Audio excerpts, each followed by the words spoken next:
All right, so here we are again, attempt number three of sourdough making. The first time the starter wasn't good, it wasn't ready.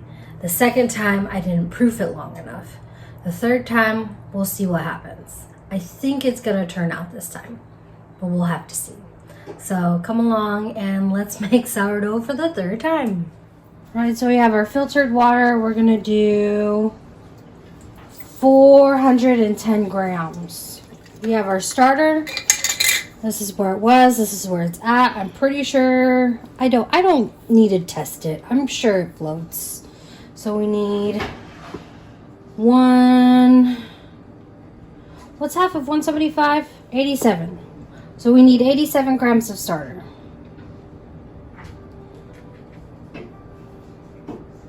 She's thick. It's kind of mind-blowing how just flour and water fermented over time can create yeast. Enough yeast to leaven a loaf. Alright, and then we need 500 grams of flour.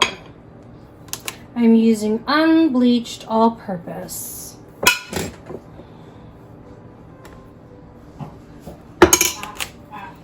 Move this. Stir it up. Taking my wooden spoon, mixing everything together. I'm gonna let this sit for an hour, and then we're gonna fold in 5 grams of water and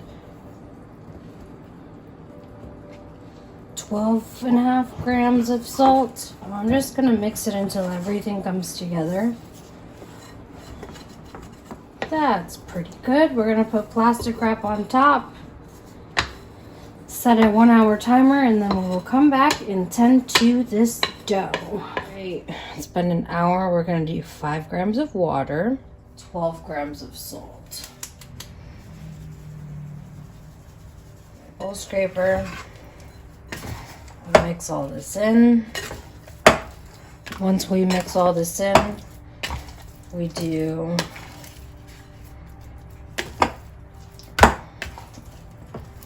folds. Also, another trick I learned: if you take water, dip your hands in it, it helps the dough not to stick. The folds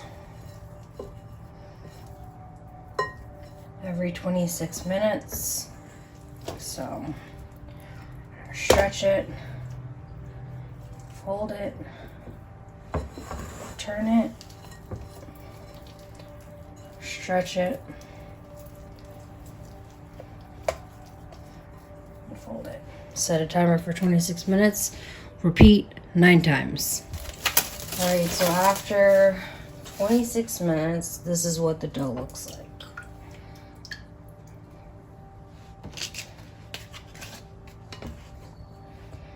It doesn't really have much structure, but that's okay. Is this how you're supposed to do it? I have no idea, but this is how I've been doing it, so I'm going to continue doing it that way. Plastic wrap back on, turn on a 26-minute timer. Write down, this is the first turn, and I'll see you in 9 turns. All right, 4 hours later, 9 folds in, so the next step is to shape it. So I got some flour right here.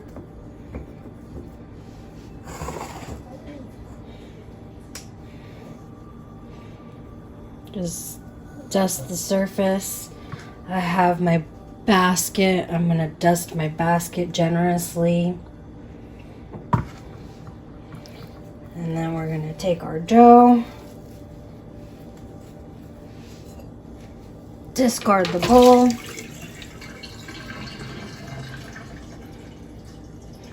A little bit of more flour. And we're going to tuck it into itself. Tuck and roll. See how nice that is? nice and cohesive. I'm gonna put that in the basket. And then we're gonna cover it and put it in the fridge, and we'll deal with it in the morning. I took it out, I rolled it a little, and then I put it on this sheet of parchment paper. I've let it come to room temperature for about 15 minutes now. My oven is preheated. The Dutch oven is in the oven. And we're just going to take it and we're going to score the top. You can do whatever design you want. I'm not going to be fancy. I'm just going to do 3 strikes.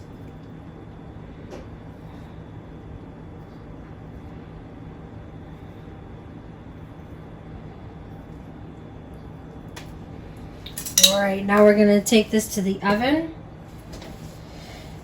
and drop it in. So the oven was preheated to 500 degrees, and I just threw it in the Dutch oven, and it's going to go for 20 minutes. After that 20 minutes, we're going to drop the temperature to 450, and it's going to go for another 10 to 20 minutes with the lid off.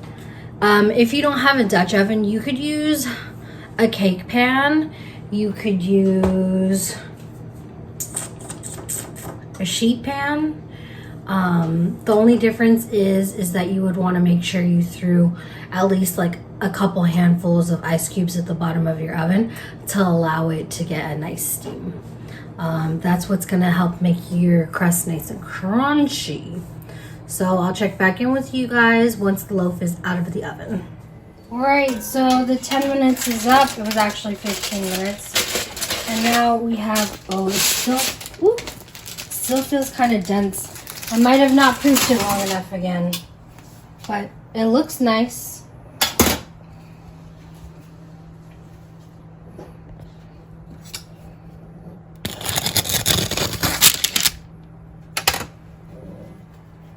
Alright, you know the drill. Wait till it's cooled off completely and cut right into it. Right down the middle, see what she looks like.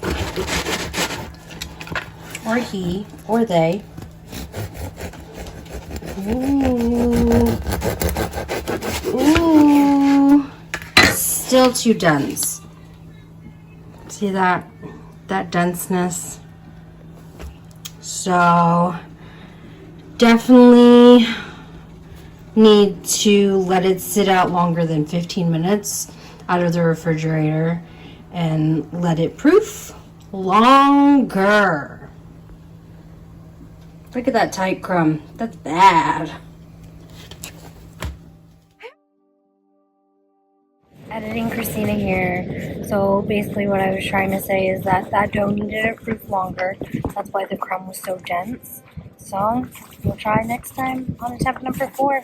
Thanks for watching. I'll see you next time. Bye. Bye-bye.